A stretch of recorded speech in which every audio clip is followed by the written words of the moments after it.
Hey everyone, this is Ryder from Skip. I hope you're doing well. It's Monday, September 14th in the evening. I have a quick evening update because there was some important news today, particularly from Treasury Secretary Steven Mnuchin and what he told CNBC and some other press. His comments do actually give us some hope. You know, last week I was saying the entire week the chances of something before the election are very low, but that may change today with Steve Mnuchin's comments. I'm going to explain why in a minute. In short, he says we need to get something done no matter what. Politically, from the Republican standpoint, that may be the best move. And of course, if something does get passed to help the economy, that always helps the incumbent president, in this case Trump. So that's big news. So when I look at this is the biggest news that I've seen in a few weeks, this sentiment today from Steve Mnuchin. Talk about that. First, I want to give a quick EIDL update because we also cover any change in EIDL news. Last week, Senator Mark Warner from Virginia added his name as a co-sponsor to the EIDL for Small Business Act. To recap, in case you weren't watching all my videos last month, this would say the SBA must give all of the small businesses that applied for the EIDL advance the full $10,000. This is the piece where we wrote thousands and thousands of letters. We did write many to Virginia and Senator Mark Warner. So I know Mark Warner is aware of the push for this and has been aware of our effort. We got replies from his office as well.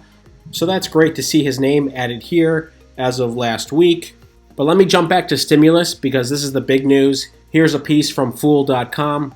Mnuchin urges immediate stimulus bill, ignoring deficit concerns. Okay, that primarily has been the Republican holdup. To this date, they were at $1 trillion. The cost has always been the Republicans' concern, as we know. I'm going to talk about why in a second, but here's what this piece says. He urges lawmakers to provide relief and worry about the deficit later. Secretary Mnuchin has expressed concern that his fellow Republicans are too focused on these fiscal concerns when more stimulus money is desperately needed to help revitalize the economy. I mean, all of us watching this channel and all these videos, we know that. It's unbelievable that it's taken him this long to make a statement like that. Basically say, spend it. Don't worry about the fiscal concerns. Just spend the money to give people stimulus checks. Here's why this is important. Many Republicans have held firm on the $1 trillion limit, right? So that's what they've been stuck at. They did say they might go up to $1.5 trillion. Pelosi came down from $3 trillion down to $2 trillion. Now, the main negotiators are Mark Meadows, Steve Mnuchin, and Mitch McConnell. Those are the three guys. Mitch McConnell's seat is up, by the way. He wants to get reelected, so he knows if he can pass a stimulus bill, it's good for him. Mnuchin and Meadows obviously know if they pass a stimulus bill, it's great for Trump's reelection prospects. As history shows us, the state of the economy is the main indicator on whether someone will be reelected or not. If it's going poorly and people are struggling, the president won't be reelected. If in people's minds they see that a $3 trillion or in this case, $2 trillion, because that's what the Democrats came down to. If a $2 trillion stimulus is passed, it's going to help Republicans for sure. So it's good to see these comments today. I'm available anytime to negotiate. The House of Representatives came back in session today, so now the House and the Senate are back in session. We've got Steve Mnuchin saying this. Now Pelosi, in response, said, oh, it's talk, it's too little, too late. But the bottom line is, if the Republicans say, all right, Nancy, we're willing to spend $2 trillion, then, they can work out the deal. So I'm really happy about that news.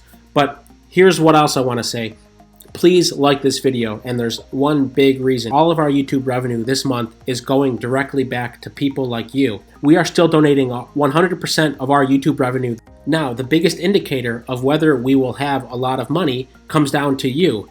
If you watch our videos, if you like, comment, and share our videos with others, we get more eyes on our channel, and all of that ad revenue goes back to you, period.